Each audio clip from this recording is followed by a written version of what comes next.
पहले ये समझिए कि जो ये चैप्टर प्रतिशत है ये होता क्या है। वो आपका घर कहाँ है? हलवारा है ना। रामपुर का 2 लड़का फ़ोन किए थे। अच्छा चलिए, प्रतिशत का मतलब पहले समझना है। ये चैप्टर है ना बहुत ही गरिष्ठ चैप्टर है, यानी कि टफ चैप्टर है, कॉन्सेप्ट बेस्ड चैप्टर है। अगर यह चैप्टर गड़बड़ हुआ तो आने वाला जितना भी चैप्टर है सब चैप्टर आपको परेशान करेगा। इस कारण से इसको अच्छा से पढ़िए, आराम आराम से, धीरे से।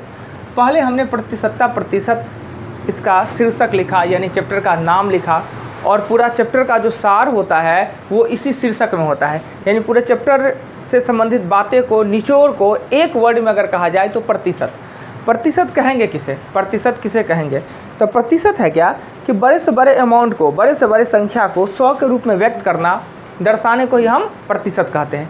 यानी 100 के रूप में दिखाना किसी भी अमाउंट, किसी भी संख्या, किसी भी वस्तु। यानी ऐसा नहीं है कि संख्या को ही 100 रूप में दिखा सकते हैं, कुछ कंडीशन को भी प्रतिशत के रूप में हम व्यक्त कर सकते हैं ना।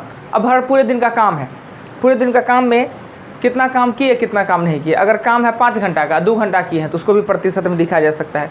यानी प्रतिशत के रूप में व्यक्त करना, दिखाना को ही हम प्रतिशत कहते हैं। प्रतिशत मतलब होता है 100।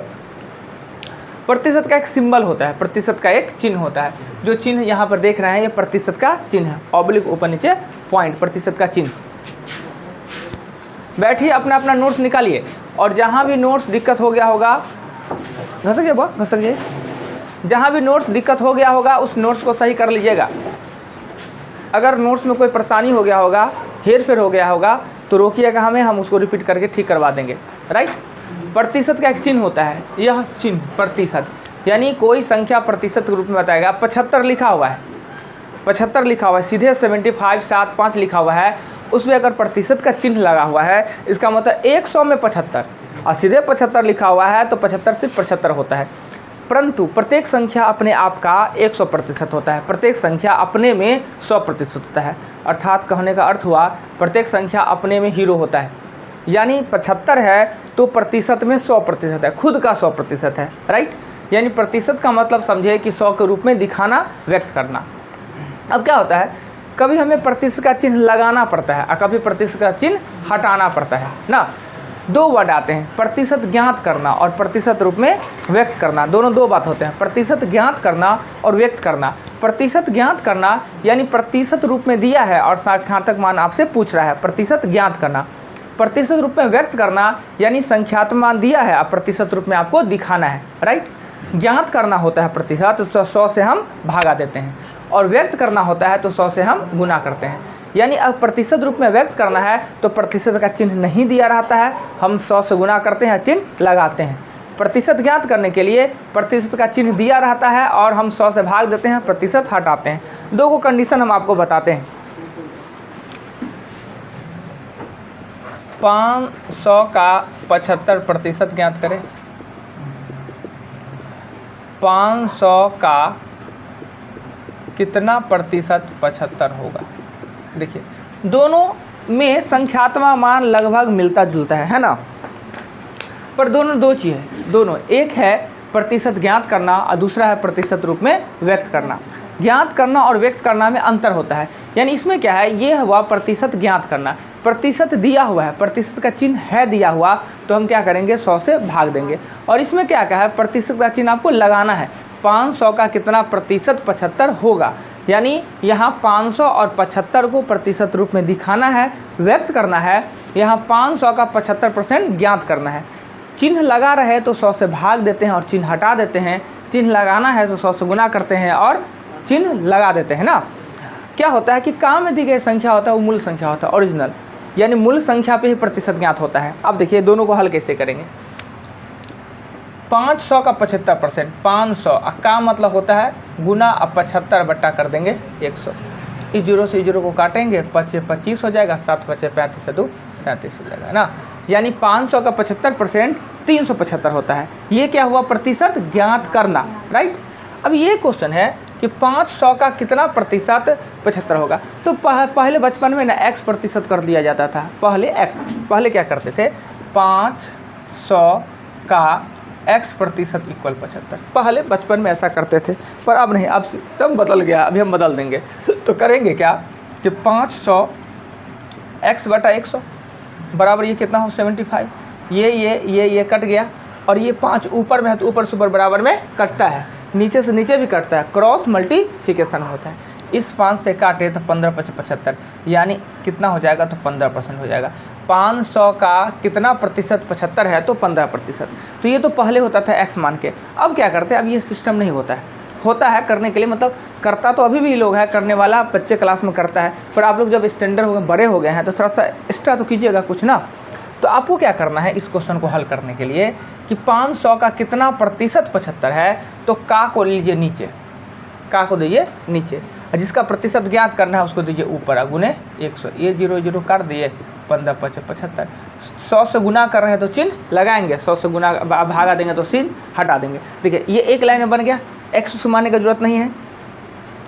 अब क्या है कि काम एक जाति में होता है, काम एक जाति में होने का मतलब क्या हुआ, अजय किनका सफारी, थोड़ा हमारा खाली इसको नहीं हिलाइएगा यंत्र को, और बाकी बैठ जाइए, दिक्कत नहीं ना होगा, हाँ कि इधर घसक जाए थोड़े, ये लो क्या इसको तो हिला नहीं सकते हैं, हो जाएगा ठीक है, नहीं तो इसको हिलाएंगे तो वीडियो रुक जाएगा।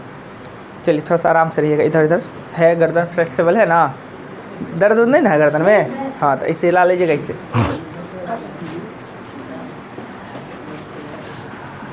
अब क्या होता है कि काम हमेशा एक जाति में होता है, एक जाति में होने का अर्थ यह हुआ कि जो संख्या है उसका यूनिट मान समान होना चाहिए। ये संख्या जितना दिए इसमें कहीं भी यूनिट दिया हुआ था, 500 दिए, 500 बहुत कुछ हो सकता है, 500 सेंटीमीटर हो सकता है, 500 मीटर हो सकता है, 500 किलोमीटर हो सकता है, 500 लीटर हो सकता है, 500 रुपया हो सकता है, और ये 75 है वो 75 पैसा भी हो सकता है ना।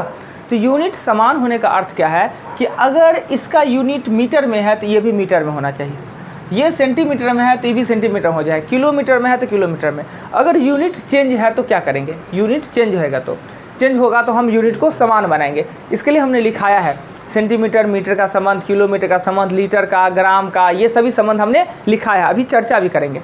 अब यूनिट समान बनाने के लिए कि यूनिट हम समान कैसे बनाएंगे, सेंटीमीटर और मीटर, देखिए सेंटीमीटर और मीटर है तो एक ही प्रजाति का, पर इसका यूनिट अलग अलग है ना, अलग अलग। अब कहेगा क्या कि 500 सेंटीमीटर का 10 लीटर कितना प्रतिशत, यहाँ सेंटीमीटर और यहाँ लीटर, कभी यूनिट समान हो सकता है इसका, सेंटीमीटर और लीटर का यूनिट समान नहीं हो सकता है। पर आगे जाके अगर ऐसा कंडीशन दे दे कि मान ले एक कमरा है, कमरा का लंबाई चौड़ाई तो होगा, लंबाई चौड़ाई तो मीटर सेंटीमीटर में होगा ना, और इसमें अगर ये ड्राम है, अगर ये कमरा साइज का ड्राम है और इसका लंबाई है, चौड़ाई है, ऊंचाई है, तो लंबाई चौड़ाई ऊंचाई लीटर में तो हो सकता है, सेंटीमीटर में होगा। और इसमें जो पानी डालेंगे वो तो होगा लीटर में। अब सेंटीमीटर लीटर का संबंध बनाया जा सकता है, इसके लिए हम शायद नहीं लिखाए होंगे कि 1000 सेमी बराबर 1 लीटर होता है। अगर छूट गया है तो आने वाले जहाँ पे आएंगे तो वहाँ पे लिख लेंगे 1000 सेमी बराबर 1 लीटर, यानी यूनिट चेंज करना आपको आना चाहिए। और पूरे मैथ में आपको यूनिट चेंज करना आपको परेशान करता है, लड़के को डराता भी है। महिला को पुरुष बनाना, पुरुष को महिला बनाना, लड़का को महिला बनाना, लड़का को पुरुष बनाना, यूनिट चेंज करने से सब डरता रहता है, पता नहीं क्यों। हम लोग भी बचपन में यूनिट चेंज करने से डरते थे। डरने के पीछे एक ही रीज़न था कि अनुभव ही नहीं रहता था। जो टीचर थे या जो स्कूल के टीचर हुए वो कभी ये चीज़ हमको क्लियर ही नहीं किए हम यूनिट चेंज करने के लिए क्या करेंगे, यूनिट चेंज करने के लिए कब गुना करेंगे कब भाग। अब अपने मन से अब अनुभव ही नहीं है, जानकारी ही नहीं कि हम यूनिट चेंज करने के लिए गुना करेंगे कि भाग। यूनिट का संबंध कितना से ये पता ही नहीं था तो दिक्कत तो होगा। पर आप लोग के साथ ऐसा नहीं है, जो कष्ट हम कर चुके हैं वो तो आप लोग नहीं ही करिए। क्या हम जानते हैं कि हमने ये परेशान हुआ है, हमको ये डिस्टर्ब किया है, और हम भी इससे डरे हैं। डरे इसलिए हैं चूँकि हम यूनिट के बारे में अच्छा से जानकारी नहीं रखे थे। अब सेंटीमीटर मीटर के बीच में संबंध हम पता नहीं है, सेंटीमीटर मीटर के बीच में क्या संबंध है, तो यूनिट कैसे हम चेंज करेंगे। क्या सेंटीमीटर को मीटर बनाना है, मीटर को सेंटीमीटर बनाना है, क्या करेंगे पता ही नहीं है। अब तो ये तो पता हो गया है कम से कम कि गुना करेंगे और भाग करेंगे, गुना करेंगे और भाग। अब ये पता करना है कि कब गुना करेंगे या कब भाग करेंगे। तो बड़े यूनिट को छोटा में बदलना है, बड़का को छोटा करना है तो गुना करना होता है, कंप्लीट लिखा भी है। और छोटे यूनिट को बड़ा बनाना है तो भाग करना है। अब ये कल ये बात लिखाए होंगे, आपके समझ से उड़ गया होगा। अब समझने का ज़रूरत क्या था, कल तो हमने कहा दिमाग लगाना ही नहीं है, सिर्फ कान से सुनिए और आँख से हाथ से देख के लिख दीजिए। हमने क्या लिखाया उस पर डिस्कस ही नहीं करना है, डिस्कस तो आज करना है।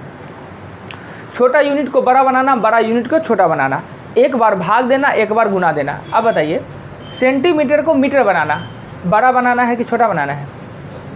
सेंटीमीटर को मीटर बनाना बड़ा बनाना है कि छोटा बनाना है? यानी सेंटीमीटर छोटा होता है, सभी आदमी को पता है, मीटर बड़ा होता है। यानी बड़ा बनाने के लिए हमको क्या करना होता है? भाग देना होता है। बड़ा बनाने के लिए भाग देना होता है। अब बड़ा बनाने के लिए भाग देना पड़ता है, छोटा के लिए गुना। अभी हम क्लियर कर देते हैं, आप एकदम टेंशन मत लीजिए।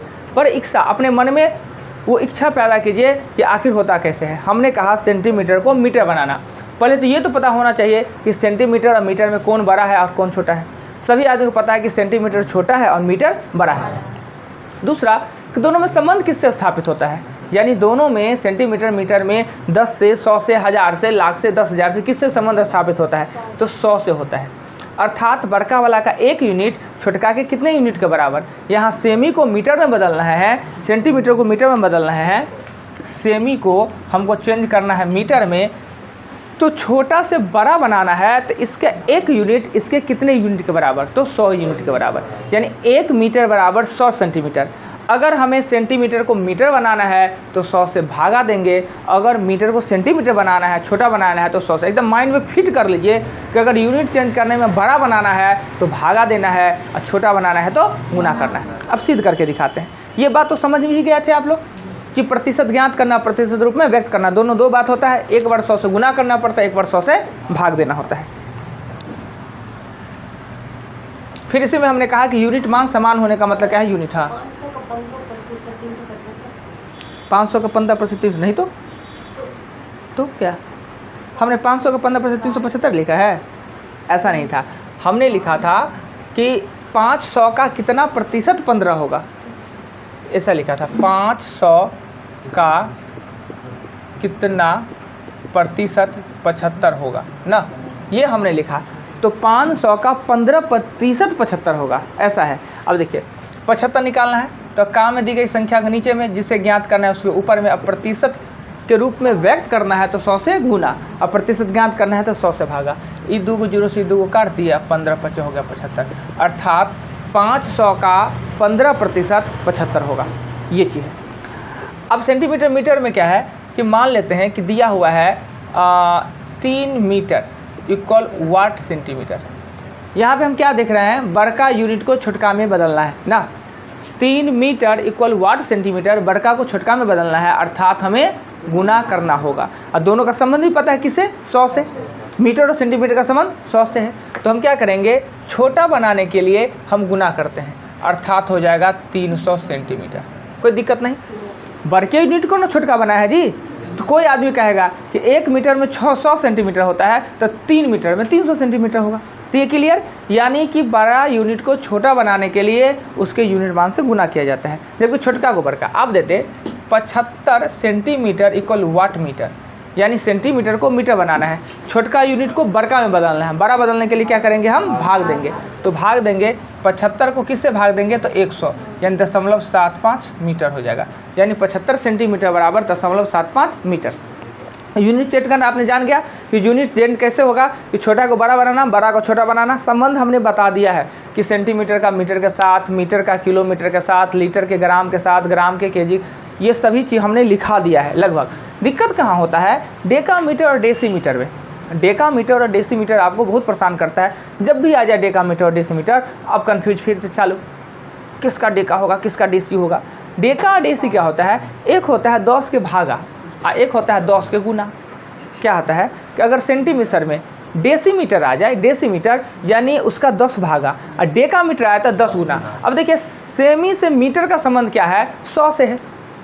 यानी सेंटीमीटर और मीटर के बीच में 100 का संबंध है तो 200 का तो संबंध होगा, यानी 100 गुना हुआ तो 200 गुना तो हो सकता है। तो वही होता है डेका। सेंटी के 10 गुना कर देंगे तो डेका, और सेंटी को 10 भागा कर देते तो डेसी हो जाता है। यानी किसी को गुना 10 से गुना करिए तो डेका लगता है और 10 से भागा करिए तो डेसी लगता है ना। तो आपको एकदम घबराने का नहीं है ज़रूरत। और जब भी ऐसा हो तो डेका है तो समझिए कि 10 गुना में होगा, डेसी होगा तो 10 भागा में होगा। बार बार ये वर्ड आएगा, इसमें भी 2-4 बार 5 बार प्रैक्टिस करेंगे और क्लियर हो जाएगा।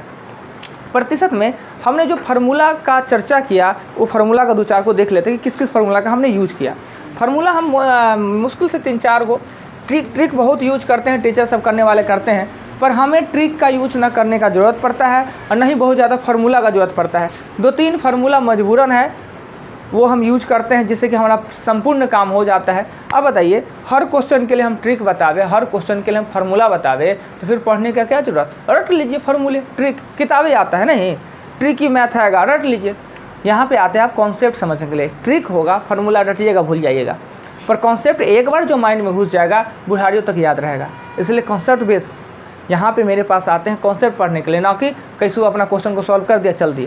क्वेश्चन सॉल्व करने के लिए नहीं ना है जी कि 10 को प्रॉब्लम है सर, 10 को प्रॉब्लम हमको बताना दीजिए। पहले मैथ ऐसे ही होता था पढ़ाई, पहले ऐसे ही होता था कि आपको प्रॉब्लम है, जाइए टीचर को कहिए कि सब प्रॉब्लम है, किताब से वो प्रॉब्लम्स को बता दी। प्रॉब्लम हम भी बताते हैं, पर कब? जब पहले कॉन्सेप्ट क्लियर कर लेते हैं, उसके बाद जब हम आपको खुद देते हैं कि आप प्रॉब्लम को सॉल्व करके आइए, आपसे नहीं हुआ तो हम सॉल्व करेंगे, राइट। तो कॉन्सेप्ट के लिए बहुत ही कम फार्मूला हम हर चैप्टर में, जितना कम से कम फार्मूला हो। ट्रिक कब होता है यूज़ करना? कि जब क्वेश्चन को बार बार बनाते हैं, मेरा कॉन्सेप्ट क्लियर हो जाएगा, बड़ा सा क्वेश्चन होता है और परीक्षा में बनाने में हम क्या करेंगे, उसको हिचकिचाएंगे, एक पन्ना खर्च हो जाएगा, 2 मिनट, 2.5 मिनट, 3 मिनट खर्च हो जाएगा। तो हम कहेंगे अच्छा अब आपने सीख लिया है, आपको परेशान कर रहा है, तो लीजिए इसमें ऐसे ऐसे काम न कर दीजिए, अपने छोटा हो जाएगा। वही क्वेश्चन अगर कोई क्वेश्चन 1 पेज में बना, दोबारा में बनाएंगे ना तो आधा पेज में हो जाएगा, और तिबारा में बनेगा 1/4 में होगा, और 2-4-5 बार अगर आ गया वो क्वेश्चन बार बार, तो एक के बारे में स्टेप पे लिख देंगे। और आप भी स्टेप एक बार में समझ जाइए, चूँकि आपका कॉन्सेप्ट क्लियर रहेगा तब समझ जाए, हो गया, वही ट्रिक हो गया। क्या अगर बड़े क्वेश्चन को छोटे छोटे माइंड में ही आप कैलकुलेशन कर लेना, कुछ पार्ट को माइंड में ही रख लेना, उसी को तो कहते हैं छोटा कर देना। छोटा कर देना मतलब ट्रिक हो जाना। क्या? इसलिए फार्मूला हमने यूज किया है वृद्धि प्रतिशत, कमी प्रतिशत, छूट प्रतिशत ना। वृद्धि प्रतिशत, वृद्धि प्रतिशत का मतलब होता है वृद्धि बट्टा मूल संख्या, मूल संख्या गुने 100। कमी प्रतिशत, कमी बट्टा मूल संख्या गुने 100। छूट प्रतिशत, छूट प्रतिशत मतलब होता है छूट बट्टा AP गुने 100। और एक होता है कर, बिक्री कर, बिक्री कर होता है बिक्री कर, कर बट्टा SP गुने 100। अब इसका चर्चा थोड़ा कर लेते हैं। वृद्धि प्रतिशत, वृद्धि प्रतिशत यानी कितना वृद्धि हुआ ना। मान लें तो किसी का वेतन है 10,000 है, उसमें 15% का वृद्धि हो गया, 15%। तो 2 क्वेश्चन आता है, अगर एक का वेतन 10,000 है, उसमें वृद्धि हो गया, 10,000 वेतन है, उसमें 15% का वृद्धि हो गया, तो एक पूछ सकता है कि अब उसका वेतन हो गया कितना ना। 10,000 वेतन था, 15% का वृद्धि होगा तो उसका वेतन हो गया कितना, और एक आएगा उसके वेतन में वृद्धि हुआ कितना। दोनों 2 बात है। 10,000 अगर मेरा वेतन है, उसमें अगर 15% का वृद्धि हो गया, तो अब मेरा वेतन कितना है और मेरे वेतन में कितना रुपया का वृद्धि हुआ, दोनों 2 बात है ना। क्लियर? अब कहीं दोनों 2 बात है तो बनेगा दोनों 2 तरीका से, तो दोनों 2 तरीका से। तो इसका मतलब हुआ ये, अगर 10,000 है, अगर 115 बट्टा 100 कर देते हैं, अगर 10,000 है और 15 बट्टा 100 कर देते हैं, अब ये दोनों 2 चीज़ क्या होगा, इसमें क्या होगा कि मेरा वेतन वृद्धि होने के बाद कितना हो जाता है, ये टोटल वेतन हो जाता है। यानी मेरे पहले वेतन 100 था, वो हो गया 115, यानी इसे निकालेंगे, ये 2 को 0 से काट लेंगे तो 115 पे 00, यानी अब मेरा वेतन 11,500 हो गया। मेरे वेतन में कितना का वृद्धि हुआ, तो वृद्धि तो 15% का हो ना, 100 में 15 का वृद्धि हुआ। यह हुआ कि 100 था वो 115 हो गया, वृद्धि कितना हुआ, 100 था उसमें 15 का वृद्धि हुआ। तो वृद्धि हम करेंगे तो ये काट लेंगे तो 1500 का वृद्धि। वेतन कितना हो गया तो 11,500 और वृद्धि कितना हुआ तो 1500। तो अब कभी कभी क्या होगा कि हम कभी 115 कर देंगे या कभी 15 कर देंगे। अब माथा आप लगाते रहिएगा, सर का जब मन होगा 15 कर देते हैं, जब मन होता है 115 कर देते हैं। तो ये क्लियर कर लीजिए कि आखिर हम 15 कब लिखेंगे, 15 बट्टा 100 कब लिखेंगे, 115 बट्टा 100 कब लिखेंगे। क्लियर हो गया ये कि अगर इधर संपूर्ण पूछे यानी कि वृद्धि कमी के बाद पूछे कितना हो गया तो 100 से जोड़ घटाओ के, या सीधे वृद्धि पूछे या सीधे कमी पूछे तो सीधे हम 15 बट्टा 100 करेंगे। दोनों में डिफरेंस समझ में आ गया। फिर भी आपको परेशानी होगा, ये 110 और 110 बट्टा 100 कर देना और 110 बट्टा 100 करना, ये आपको परेशान करेगा। पर अभी थोड़ा सा देख लिए हैं, 2-4 बार आएगा तो क्लियर हो जाना है ना। अगर टोटल पूछ ले तो 100 के साथ लिख के, और जो वृद्धि कमी हुआ है तो सीधे 15 बट्टा 100 कर देंगे। क्लियर? आइए अभी हम फार्मूला पे थे ना। वृद्धि प्रतिशत, तो वृद्धि प्रतिशत अगर 10% है तो कभी हम 10/100 भी लिखेंगे और कभी 110/100 भी, डिपेंड करता है कि बराबर में हम लिखते हैं उस साइड क्या। अगर सिर्फ वृद्धि लिखेंगे तो प्रतिशत/100, और अगर वृद्धि होने के बाद कुल मिला के लिखेंगे तो 100 में जोड़ के। हमने कहा कि प्रतिशत के प्रश्न में किसी भी संख्या को 100/100 से गुना करने पर उसके मान में कोई अंतर नहीं आता है। 100/100 से गुना करने पर क्यों मान में अंतर नहीं आता है कि ये 100 कट गया।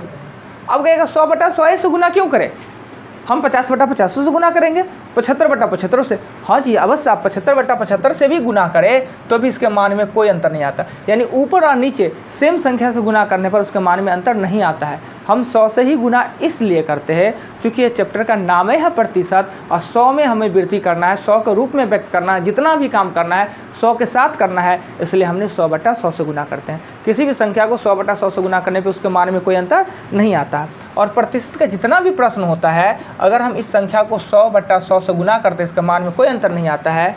100/100 से गुना इसलिए करते हैं कि 100 के रूप में हमको कन्वर्ट करना है, दिखाना है, बदलना है। कमी और वृद्धि प्रतिशत के रूप में होता है और प्रतिशत का मतलब 100 होता है, इस कारण हमने 100/100। जितना भी जोड़ घटाव का काम होता है ये ऊपर वाले 100 में करते हैं। जितना भी जोड़ घटाव का काम होगा हम ऊपर वाला में, जोड़ना होगा तभी ऊपरे वाला 100 में, घटाना होगा फिर भी ऊपरे वाले 100 में। हमने लिखा हुआ होगा वृद्धि प्रतिशत, बिक्री कर, लाभ प्रतिशत को हम 100 में जोड़ते हैं। वृद्धि प्रतिशत, बिक्री कर और लाभ प्रतिशत को हम 100 में जोड़ते हैं। ये तीनों को हमेशा जहाँ भी रहे तो बिक्री कर है उसको भी 100 में हम जोड़ेंगे, बिक्री कर प्रतिशत। लाभ प्रतिशत रहे उसे भी 100 में जोड़ेंगे, और लाभ प्रतिशत भी रहे तो भी हम 100 में जोड़ेंगे। यानी 3 को मध्य है वो 100 में जुड़ाता है। उसके बाद कमता है कौन, 100 से घटाएंगे कौन, कमी को घटाएंगे, कमी प्रतिशत। ह्रास प्रतिशत, ह्रास जानते हैं ना, कमी अलग चीज़ होता है, ह्रास अलग चीज़ होता है। कमी का मतलब हुआ कि 10 किलो मेरे पास 10 किलो चीनी है, उसमें 2 किलो का चाय बना कर पी गए तो 2 किलो कम गया, 8 किलो हुआ, ये हुआ कमना।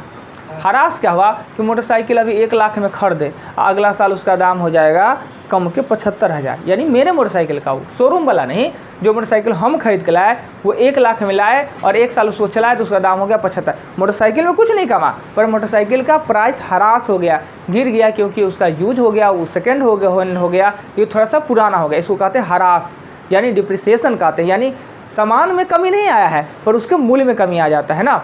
तो कमी, ह्रास, छूट प्रतिशत को भी, हानि प्रतिशत को भी हम 100 से घटाते हैं। छूट प्रतिशत मतलब जानते हैं, डिस्काउंट जो होता है उसे भी हम 100 में से घटाते हैं। यानी 4 को जो है उसके 100 से घटाते हैं और 3 को मध्य है उसको 100 में जोड़ते हैं। कहाँ जोड़ते हैं, घटाते हैं, तो सदैव ऊपर वाला 100 में। जोड़ने का काम भी ऊपर वाला 100 में, घटाने का काम है भी ऊपर वाला 100 में। पता नहीं कभी कभी बचपन में आप लोगों को पढ़ा दिया होगा, जोड़ने है तो ऊपर में जोड़ दिया, घटाना है तो नीचे में घटा दिए। ऐसा कुछ नहीं करना है। प्रतिशत का जितना प्रश्न है सभी जोड़ घटाव काम ऊपर वाले 100 में ही करना है। क्लियर? कौन कौन मद को जोड़ेंगे पता है, कौन कौन को घटाएंगे ये भी पता है। अब फार्मूला पे चलते हैं। वृद्धि प्रतिशत निकालना है। मान लेते हैं कि 500 रुपया मेरे पॉकेट में है और 100 रुपया और कोई दे दे, 600 रुपया हो गया। तो भाई मेरे पास वृद्धि प्रतिशत कितना हुआ, तो मूल संख्या कितना था मेरे पास 500, वृद्धि कितना हुआ 100 का। तो यहाँ पर लिखें मूल संख्या 500, 100 लिखेंगे ऊपर में, गुने 100 कर देंगे तो वृद्धि प्रतिशत निकल जाएगा कि मेरे पास धन था उसमें 20% का वृद्धि हो गया। कमी प्रतिशत यानी 500 रुपया है, अब 100 रुपया गिर गया कहीं, 400 हो गया ना, 400 हो गया तो कमी हुआ। तो मूल संख्या तो 500 था ना जी, तो यहाँ फिर देंगे 500, ऊपर में देंगे 100, गुना कर देंगे तो 20% का कमी आ गया। छूट प्रतिशत क्या होता है कि गए मूल मूल्य, क्या मूल मूल्य, अब तो ज़माना ख़त्म होते जा रहा है मूल मूल्य का, हो कहाँ रहा है मूल मूल्य, क्या फिक्स प्राइस रहता है। आजकल तो सब्जियों में मूल मूल्य नहीं हो रहा है, थोड़ा करके देखिएगा ना। हाँ करते हैं मूल मूल्य, तो वो महिला वाला रहती है कि पुरुष वाला, मतलब महिला से खरीदते हैं कि पुरुष से, मूल मूल्य करते हैं। अब मानता है कम करता है, अरे भाई हम लोग तो भूलिए गए कि सब्जी तब्जी सीधे अगर नहीं मन माना ना तो कम करने के लिए नहीं कहे, या तो लेवे नहीं करेंगे। उनका एक बार कह देगा 50 रुपये भिंडी, अरे 50 रुपये भिंडी, दूसरा जगह 30 रुपये, तो इन्हें कहेंगे वो दूसरा जगह 40 रुपये कह रहा है और 30 रुपये दीजिए, लेवे नहीं करेंगे। दूसरा जगह क्या, और सब जगह पूछिए सबसे जो खराब सब सस्ता हुआ लेके चल दीजिए। क्या मूल मूल्य करने का जरूरत, मूल मूल्य करिए ना, ऐसा बात कह देगा ना। तो मूल मूल्य का ज़माना है नहीं, फिर भी अब मूल मूल्य होता है मॉल में आप ही के सामान का 10 के सामान का 100 लिख देगा, वो आपको होता होगा दिक्कत क्या? हम तो फील कर रहे हैं। तो ध्यान रहेगा वहाँ पे कि सर के इस चिरकुट में लात नहीं मार दे, तो बोर्ड पे क्या ध्यान आएगा? अब बोर्ड पर ध्यान आएगा तो समझिएगा कैसे? नहीं समझिए तो ये वीडियो आप ही लोग के बनाते हैं, हमको लैपटॉप में जमा नहीं करना है इसका। हम तो आज गए अपलोड किया, डिलीट कर देते हैं, मोबाइल में हटेगा। एक दिन का वीडियो अगर 4 क्लास का वीडियो को हम शूट करें तो एक वीडियो कितना GB का होता है पता है? कितना GB का होगा? कम से कम 45-50 मिनट का। कितना 2-2.5 GB में आप फ़ोटो खिंचाने लगा है, वीडियो है। और क्वालिटी जानते हैं 1440। इसलिए आधा घंटा का अगर वीडियो बनाते हैं ना, आधा घंटा 35 मिनट का, तो कोई भी वीडियो 15-14 GB से कम नहीं होता है। यानी एक दिन हम 4, मेरा मोबाइल में कुछ नहीं, सुनते हैं कोई 200, कोई 2000, कोई उस दिन कंपटीशन चल रहा था। एक लड़की कह रही है कि हमरा में तो 13,000 फ़ोटो है, कोई कह रही है हमरा में 9,000 फ़ोटो है। तो सेल्फी कितना है? तो उसमें 8,000 सेल्फी है। समझे? फ़ोटो का कमाल, मुँह कहीं नहीं रहे, फ़ोटो बढ़िया आ जाता है। मोबाइल का कमाल है। इसमें भी आप लोग का कभी फ़ोटो, आज फ़ोटो आप लोग का मुँह दिखा देंगे इसमें, तब कैसे कभी देखिएगा, बाल बच्चा सब बड़ा हो जाएगा, अपने पास ब्याह शादी वीडियो तो रहेगा, यूट्यूब रहेगा, तो खोज के दिखाया, देखिए हम पढ़ते थे, कैसे लगते थे। पत्नी को दिखाएगा, देखिए कितना हम बच्चा लगते थे, कितना स्मार्ट लग रहे थे। और उसमें तूंद ये सब हो जाएगा क्या? आज बनाते हैं आप लोग का फ़ोटो दिखाते हैं, इसमें कैमरा को थोड़े घुमा देते हैं ना, तो भर जाता है मोबाइल। तो ये हम अपने लिए नहीं बनाते हैं, हमको क्या जरूरत, हमको तो सब आता ही है जी। ये आप लोग के लिए है। आप लोग को करना क्या होता है कि जितने बातें हमने यहाँ पे पढ़ाया, यहाँ पे जो पीछे बैठे हुए हैं उनको बहुत कुछ दिखता होगा। पीछे बैठे हुए हैं, कैमरा दिखता होगा पीछे से, ओप्पो का फ़ोन है, बढ़िया क्वालिटी का मोबाइल सर का है, ये कुर्सी तुर्सी टेबल टावल सब कुछ दिखेगा ना। अच्छा वीडियो में जाइएगा ना, ये बोर्ड के अलावा कुछ दिखेगा नहीं, तो इतना सुंदर सा लगेगा। तो आप लोग क्या कीजिए कि घर जाइए, जब भी वीडियो, अब तुरंत तो होता है नहीं, हम 10-11 बजे यहाँ से फ्री होंगे, अब फ्री होंगे तब लगाएंगे उसको अपलोड होने के लिए। पहले वाईफाई रखे हुए थे, तो वाईफाई में बहुत पैसा लगता था, कोई बात नहीं, कमाते हुए तो आप ही लोग से। पर था क्या कि 5G दे दिया ना, तब से 5G अनलिमिटेड, क्या थोड़ी देर बंद कुछ पैसा बचा लेते हैं, उसको वाईफाई को बंद कर दिए हैं। अभी 5G में लगा देते हैं, क्या ले पैसा खर्च करें, क्या बुढ़वा का ही ना होगा जी। जब 5G अनलिमिटेड दे ही रहा है जियो, मुकेश अंबानी, तो फ़ायदा उठा लेते हैं। इसमें थोड़ा सा टाइम लगता है। अब बताइए कि 15-15 GB का वीडियो का अपलोड होना 3 बार में होता है, 3 चीज़ होता है, एक प्रोसेसिंग, एक प्रिपेयरिंग, क्या क्या करके 3 बार होता है। कम से कम 1 घंटा लग जाता है अपलोड होने में। अपलोड होकर हम डालते नहीं तो 2-2:30-3 बजे तक हम डाल देते हैं। और आप लोगों को मिलेगा कहाँ? अगर चैनल सब्सक्राइब करके अगर नोटिफिकेशन ऑन करते हैं तो हम डालेंगे और आप पे आ जाएगा कि ये वीडियो डाला। और नहीं भी अगर है तो आप प्लेलिस्ट में जाकर खोज सकते हैं। अगर ऑन है तो आ जाएगा नोटिफिकेशन, तो तुरंत देख लीजिए। और नहीं ऑन कीजिएगा तो खोजना पड़ेगा। खोजिएगा कहाँ? चैनल पे जाइए, प्लेलिस्ट में जाइए, 6 से 7 के बैच में जाइए, तारीख देखिए, तब वहाँ पे आया कि नहीं। पर यही बात को जब वीडियो में देखिएगा ना तो बड़ी आसानी से, अब जितना बात हम बताए, आप लोग तो टैप रिकॉर्डर नहीं है कि सब कुछ रिकॉर्ड कर लिए माइंड में, क्या जी? जितना बात हमने बोला सब रिकॉर्ड हुआ आपके माइंड में? नहीं हुआ, पर मोबाइल तो रिकॉर्ड कर रहा है, बड़ी ईमानदार है, ये फिर दोबारा वही बात बोलेगा। ठीक, अब क्या है कि वीडियो देखा कीजिए, आप लोग के लिए है। कमी प्रतिशत, छूट प्रतिशत होता है डिस्काउंट देना। डिस्काउंट देने का मतलब क्या होता है कि मॉल वॉल में होता है, दाम को बढ़ा कर रख देगा और कहेगा 10% का छूट देंगे। तो छूट क्या है? एपी क्या है? एपी अंकित मूल्य। एपी मतलब अंकित मूल्य, जो वस्तु पे लिखा हुआ मूल्य होता है उसे अंकित मूल्य कहते हैं। तो याद रखिएगा कि वृद्धि प्रतिशत होता है मूल संख्या पे, कमी प्रतिशत होता है मूल संख्या पे, छूट होता है ना वो अंकित मूल्य पे होता है, छूट देते हैं अंकित मूल्य पे। और यहाँ बिक्री कर है, बिक्री कर होता है, यह राज्य सरकार लगाता है। आइएगा जीके जिसमें पढ़िएगा तो बिक्री कर कौन लेता है? तो राज्य सरकार लेता है। आयकर कौन लेता है? तो केंद्र सरकार लेता है। यानी कर कुछ कर लेता है राज्य सरकार, कुछ कर लेता है केंद्र सरकार। ये भी याद करना होगा, कौन केंद्र का कर है, कौन राज्य का कर है। उसमें भी अब याद करना होगा कौन प्रत्यक्ष कर है और कौन अप्रत्यक्ष कर है। प्रत्यक्ष मतलब डायरेक्ट जो हम लोग को जेबी से ले लिया जाता है, गर्दन में रस्सी लगा के लाओ पैसा लाओ, नहीं तो FIR दिस दैट डाल दो फालतू, ये होता है डायरेक्ट कर। क्या बोले? गर्दन रस्सी लगा के पैसा कहाँ लिया जाता है? पैसा थोड़े कमाइए ना, कहीं 5 लाख से बेसी महीना कमाने लगिए ना, या चीटिंग करके कहीं इधर उधर कर लीजिए, देखिए कैसे रस्सी लगता है। तो कभी 10 लाख रुपया आप महीना का कमाइए, 15 लाख, और सरकार को टैक्स नहीं दीजिए, टैक्स चोरी कर लीजिए। हाँ उससे बेसी कमाते हैं, हिम्मत है तो लेके दिखा दो। मतलब कैसे कमाते हैं, कौन चीज़ से कमाते हैं? वीडियो बन रहा है, जाएगा नोटिस। कोई दिक्कत नहीं जाएगा। मतलब 10 लाख रुपया कैसे कमा लेते हैं साल का, कौन चीज़ से? दूध में पानी मिला के? हाँ, दूध में पानी मिला के देख तो बताइए ना। मतलब 10 लाख रुपया कमाई होता है तो कमाई का भी सिस्टम है। अब आप जानते हैं एक जो ठेला वाला है, एक गुपचुप वाला है, वो कितना रुपया कमा लेता होगा रोज का? सुनिएगा तो आश्चर्य लगेगा। 500-600। गुपचुप वाला से एक दिन हम पूछे, मैंने गुपचुप कर लिया बेईमानी। गुपचुप बेईमानी कैसे कर लिया कि 2 बच्चा था और 3 सियान थे। अब मैंने कहा अब मुश्किल से 2-3 हम खाए होंगे, अब बच्चा सभी 2-3 खाया होगा। अब कहता है 50 रुपया हो गया। अरे भाई 3 को तो खेबे किए हैं। अब कह रहा है कि आप खा रहे थे कि गिन रहे थे? तो हम कहले आप दे रहे थे गिन रहे थे, कहे कि मेरा काम है देने का। बोले 3 को खावे किए हैं, तो कहे बच्चा खा लिया। अब मतलब 6 को तो देते हैं ना जी।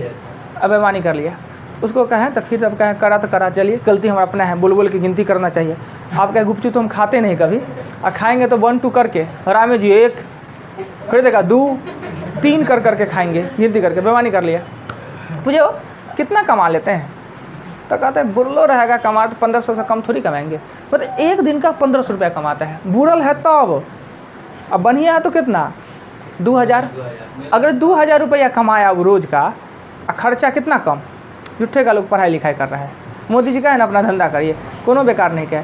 बताइए कि अभी कमाने के लिए आप लोग को, नौकरी करने के लिए घस रहे हैं, पढ़ रहे हैं, पैसा खर्च कर रहे हैं, और दौड़ भाग दी स्टार्ट करने के बाद ग्रुप डी में नौकरी हो जाता है तो कितना? 30,000 रुपया देगा।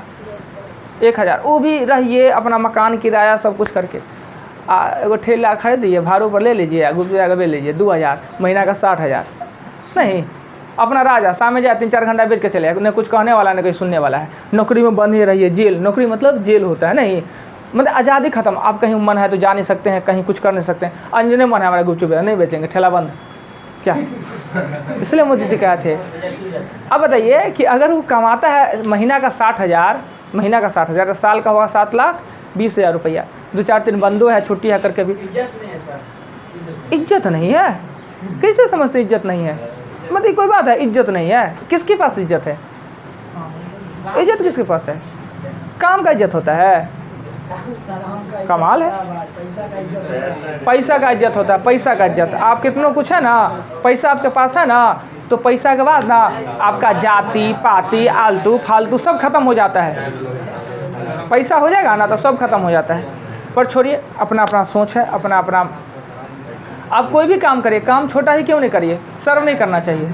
और अपना इज्जत लोग खुद बनाता है। अपने काम को ईमानदारी से करते हैं, स्ट्रिक्टली करते हैं, ठोस करते हैं। तो हम तो कुछ कुछ शौक़ होता है कुछ लोगों का। एक अहमदाबाद में जब हम जॉब कर रहे थे 2014 में, एक हेड एंड ब्रेन नाम का कंपनी था, सॉफ्टवेयर कंपनी। वो अमेरिकी कंपनी था और 400 करोड़ का वो उनका कंपनी था। उनके वाइफ को देखते, शौक़ के लिए इतना छोटा सा काम करते, खुद का काम करती थी कि आश्चर्य लग जाता देख के कि जो अपने लोग के यहाँ तो बाप रे खाली 30,000 रुपये ग्रुप डी का से विवाह न हो जाए महिला को, टेढ़े चलेगी। सरकारी नौकरी वाला हमारा घर वाला है, ग्रुप डी में करे तो टेढ़ चलेगी। 400 करोड़ की कंपनी का मालिक की वाइफ का देखते कंडीशन किया ही नहीं, कमी कोई चीज़ का नहीं है। फिर भी वो कार में अपना सेटअप लेके वो जो काम करती थी, कहीं उसको में आनंद आता था, उसमें मज़ा आता था। उससे उसका इज्जत खराब हो गया? नहीं, वो इज्जत बढ़ जाएगा। यानी कोई अगर नामी आदमी छोटको काम करे तो बढ़िया बात। नरेंद्र मोदी चाय बेटे तो बड़ी खराब, MBA चाय वाला बड़ी फेमस हो गया है ना, इंटरव्यू के लिए बुलाता है। वो तो चाय बेचना, वो तो घाटा खराब काम है ना जी। क्या इतना फेमस है? MBA चाय वाला तो 10 वाला डैट वाला सब खूब फेमस है। चलिए उस बात की बात ना, उस पर चर्चा नहीं करने का अपना पढ़ाई पे। तो अगर कमाई कहाँ से होता है डिपेंड वो करता है। यानी ये लीगल कमाई है, इसके लिए सरकार आपको छूट दिया है। यानी ये छोटा बिजनेस ठेला ठोली जो सब करते हैं, इसमें आप कितना भी कमाते हैं आपको टैक्स। हाँ, पर ये जो ट्रांजैक्शन है, सरकार क्यों कह रहा है कि सरकार को पैसा आना चाहिए, तो ये छोटका ट्रांजैक्शन होता है ना, ये कैश में हो जाता है। और कैश में हो जाने के कारण सरकार को पता ही नहीं चल पाता है कि ये ट्रांजैक्शन हुआ। और जब ट्रांजैक्शन सरकार के नज़र में नहीं आएगा तो टैक्स अब होगा क्या कि टैक्स आपको लेगा सरकार कहाँ, वो कब लेगा पता है? अभी आपका ट्रांजैक्शन पैसा में हो रहा है, सरकार को पता नहीं। तो सरकार यही इसी कारण चाहता है कि जितना काम हो ना ऑनलाइन हो। ऑनलाइन में खूब छूट देना, ऑनलाइन में पेमेंट कीजिए। अब कहेगा गुपचुप वाला का लगा नहीं लीजिए, स्कैनर लगा लीजिए, स्कैन कीजिए। अब उसके खाता में जब ही 2.5 लाख से ज़्यादा का ट्रांजैक्शन होगा, देखिए कुछ दुकानदार सब कहना हम ऑनलाइन ही लेंगे, हम कैश लेंगे, बेईमानी चोरी करने के लिए, बेईमानी करने के लिए ऐसा करता है। अब उसका ट्रांजैक्शन होगा, अब इनकम टैक्स से उसको आएगा नोटिस, बोआ इनकम टैक्स रिटर्न भरिए, और नहीं तो हो जाएगा आपके कार्रवाई। तो जब भी वो बैंक में पैसा जाएगा, चलन होगा तब ना। इसलिए सरकार क्या कर रहा है कि जनता को, देखिए सरकार के पास पैसा नहीं रहेगा तो मेरा विकास कैसे करेगा। और चोर तो सब है, सब चोरी करना चाहता है टैक्स, कौन नहीं चोरी करना चाहता है। तो सरकार चाह रहा है कि जितना कैश ख़त्म हो जाए, पैसा लोगों के पास कम रहे, इतना ही पैसा रहे जिससे कि मामूली सा काम हो सके ना। अब दतमन खरीदने जाए तो सब्जी खरीदने जाए, वो भी कितना कर दिया मोदी सरकार। ये मुकेश अंबानी के सब हाथ में मोबाइल दे दिया, पैसा दे दिया कि 2 रुपये का दतमनों खरीदिए तो आप स्कैन करके उसको पैसा दे दीजिए, कि लोग के पास पैसा न रहे, सब सरकार के नज़र में रहे और सरकार आराम से उससे टैक्स लेता रहे। अभी तो बहुत मज़ा आ रहा है ऑनलाइन पेमेंट करने में। तो भिखारियों सब लेके चलता है, तो भिखारियों को देना पड़ेगा। भिखारियों सब ऐसा सा भिखारी सब है कि दिन का 55 हज़ार रुपये कमाता है, बताइए, भिखारियों सब कमाता है, अब टैक्स नहीं देगा। अब भिखारी है इसका मतलब क्या? फिर भी क्या लगता है सरकार भिखारी से टैक्स नहीं लेता है? आपको लगता है सरकार टैक्स नहीं लेता है आपसे? सांस लेने का टैक्स लेता है। अब सांस लीजिएगा ना, उसका भी टैक्स देना पड़ता है। वो भरम में रहिए कि सरकार हमसे टैक्स नहीं लेता है। हाँ, डायरेक्ट टैक्स नहीं ले रहा है, आप चोरी कर रहे हैं, पकड़ाइएगा तो आपको उछलेगा ना। देखिए कोई नॉर्मलो आदमी सब छोटे मोटे बिजनेस भी करेगा तो अपना इनकम टैक्स रिटर्न फाइल करेगा, भरेगा, इनकम टैक्स सरकार को देगा कि हमारा ट्रांजैक्शन 5 लाख का है, पर क्या ट्रांजैक्शन है वो सरकार के नज़र में नहीं है, पर मेरा ट्रांजैक्शन है। और इनकम टैक्स रिटर्न भरता है तो उसका बहुत बेनिफिट होता है। ये सब ज्ञान होगा, अभी बच्चे हैं ना, थोड़ा थोड़ा बढ़िए तो ज्ञान होगा, पर अभी हमको पढ़ना है, ये हमको ज्ञान बांटने का जरूरत नहीं है, अभी मैथ बांटने का जरूरत है। ठीक, तो आइए, तो ये बिक्री कर क्या होता है इसके बारे में बताते हैं। बिक्री कर क्या होता है कि सामान पहले होता है, ये राज्य सरकार बिक्री कर लेता है, राज्य सरकार आय कर लेता है केंद्र सरकार, और ये बिक्री कर लेता है राज्य सरकार। अर्थात कि कोई सामान कहीं दूसरे स्टेट में बना और उत्पादन शुल्क भी लेता है केंद्र सरकार। अब हम अपने बिहार में कोई चीज़ का उत्पादन किए, पैकिंग हुआ, और यहाँ से जब भी जाएगा ट्रांसपोर्टिंग होता है, सीमा शुल्क होता है, उत्पादन कर होता है, ये सब सरकार उस पर टैक्स ले लिया। कौन? केंद्र ले लिया। अब स्टेट कहेगा क्या, हमको भी तो कुछ चाहिए, हम तो फ्री में, हमारा स्टेट का तो नहीं है।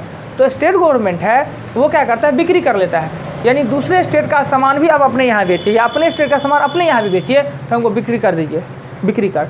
तो पहले क्या होता था, तो बिक्री का अतिरिक्त लिया जाता था, अलग से लिया जाता था।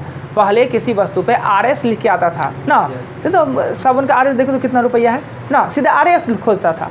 मगर अब जमाना चला गया, अब RS कोई नहीं खोजता है, MRP खोजता है। RS का मतलब होता था कि जो प्राइस है उसमें पूरा टैक्स नहीं इंक्लूड है, उसमें अतिरिक्त भी टैक्स लग सकता है। MRP का मतलब है मैक्सिमम रिटेलर प्राइस होता है, यानी इससे ज़्यादा खुदरा में सामान को नहीं बेचा जा सकता है, कानूनी अपराध होगा। अगर जानते हैं अपने मन से कंपनी जितना मन उसमें लिख दे, यानी जितने हाथों में आता है सबका भाड़ा, किराया, क्षतिपूर्ति सब कुछ उसी में इंक्लूड रहता है। और केंद्र को क्या फ़ायदा होता है उससे कि मान लेते हैं कि 2 रुपया का सामान पे 200 रुपया कंपनी लिखते हैं, सरकार एक बार नहीं बोलने वाला है उसको कि 200 रुपया का सामान पे 200 क्यों लिख दिए, क्योंकि सरकार लेगा ना उसको, उस प्राइस पे टैक्स लेगा, इसलिए ज़्यादा लिखते तो सरकार को ज़्यादा बेनिफिट होता है। अब उसमें कभी भी MRP से कोई भी सामान आप अगर कोई दुकानदार ज़्यादा में बेचता है आपके हाथ से, तो आप उस पर बशर्ते इनलीगल है, आप उस पर केस कर सकते हैं, उपभोक्ता फर्म होता है उसमें केस कर सकते हैं। अब कौन सा सामान है जिस पे आप प्राइस से ज़्यादा दाम देते हैं, MRP से ज़्यादा दाम देते हैं, कुछ ध्यान में है? किस पे देते हैं? नहीं पता। कभी कभी कोल्ड ड्रिंक पर ज़्यादा पैसा ले लेता होगा, 40 रुपया लिखल है, 42 रुपया ले लेता है, 43, पर यह भी गलत है। अगर 40 रुपया लिखा हुआ है तो ठंडा करके फ्रीजिंग चार्ज उसमें इंक्लूड होता है, वो उसको खा के और हम लोगों से बेवकूफ़ बना के ले रहा है। अगर जो बड़ा दुकानदार है, अच्छा दुकानदार है, जो सब कुछ टैक्स के अंतर्गत आता है, सरकार के अंतर्गत आता है, किसी भी बड़े दुकान में जाइए तो आपको MRP से ज़्यादा नहीं लेगा। वो छोटा छोटा दुकानदार सब जान के ले लेता है आपसे, 2 रुपया, 4 रुपया, 5 रुपया ले लेता है फ्रीजिंग चार्ज, पर उसका फ्रीजिंग चार्ज उसमें इंक्लूड रहता है। अगर वो 40 रुपया उसमें MRP है तो वो लाता होगा उसको 33 रुपया में, कहता होगा 33 रुपया में अगर ला रहे हैं तो 2 रुपया आपका बेनिफिट होगा, 5 रुपया फ्रीजिंग या आपका इसका चार्ज होगा, बिजली का, इलेक्ट्रिसिटी का चार्ज। देखिएगा जितना भी ठंडा बेचने वाला होता है अक्सर को क्या करता है, कंपनी जो रहता है खुद ही देता है अपना फ्रीज अपना दे देता है, बिजली बिल ना लगता है, तो बिजली बिल के लिए उतना उसको पैसा दिया जाता है, तो अधिक बेचता है, वो गलत करता है। हाँ, कभी कभी क्या होता है, रेस्टोरेंट में खाना वाना खाते हैं कि नहीं? ये कभी कभी हम तो नहीं कभी खाते हैं, तो नहीं पता है अब कैसा रेस्टोरेंट होता है, पर आप लोग खाते होंगे तो पता होगा। क्या शिवम जी, कब खाए हैं लास्ट रेस्टोरेंट में भोजन? एक वीक? अकेले चले जाते हैं? पैसा कौन देता है? मिल ओ, हम लोग ऐसा कोई मिल भी नहीं करता कि कोई कहे कि रेस्टोरेंट में चलो खिलाते हैं अपना पैसा का। मिलता तो हम लोग भी जाते कभी, मगर मिल ही नहीं करता है कोई रेस्टोरेंट में। तो रेस्टोरेंट में खाना खाते होइएगा ना, तो जो प्राइस है, तो क्या खाए थे? हाँ हाँ, तो शाकाहारी तो अधिकतर लोग पनीर तरी मशरूम खाता है, वो नॉन वेज तो खाता कम है लोग। तो कौन सा पनीर खाए? कितना दाम था उसका? कहाँ खाए? 170 रुपये में देता है प्याजा पनीर।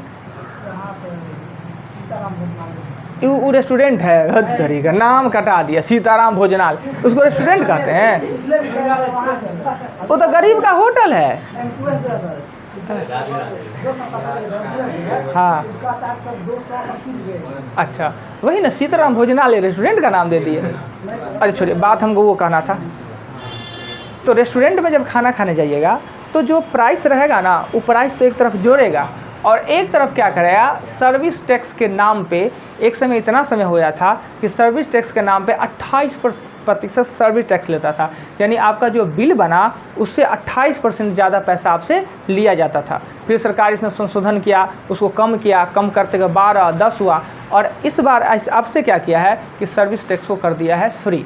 कहा है कि आप अपने प्राइस को ही इतना ज़्यादा रखें, यानी अपने आइटम के प्राइस को ही इतना ज़्यादा रखें कि सब आपका उसमें इंक्लूड हो जाए, अलग से सर्विस टैक्स नहीं लिया जाएगा। यानी जो पहले प्राइस रहता, अगर 500 रुपये का आपने खाया तो उस पर अतिरिक्त रहता इतना सर्विस टैक्स। सर्विस टैक्स का मतलब क्या है, वो उसका अधिकारी भी है।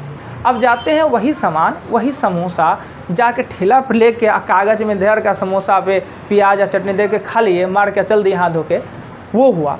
और गए आराम से, ऐसे वैसे गद्दा उद्दा लगा है, बड़ा सा जगह है, पूरा माहौल उतना अच्छा बनाया हुआ है, उतना डेकोरेशन है, उससे बिजली का खर्च है, जगह का है, किराया है। तो भाई वही समोसा ठेला वाला वहाँ मिलेगा 20 रुपये में, क्योंकि ये सेम समोसा मार्केट में अभी 10 रुपये समोसा है, कहीं कहीं तो 12 रुपये है, 10 रुपये।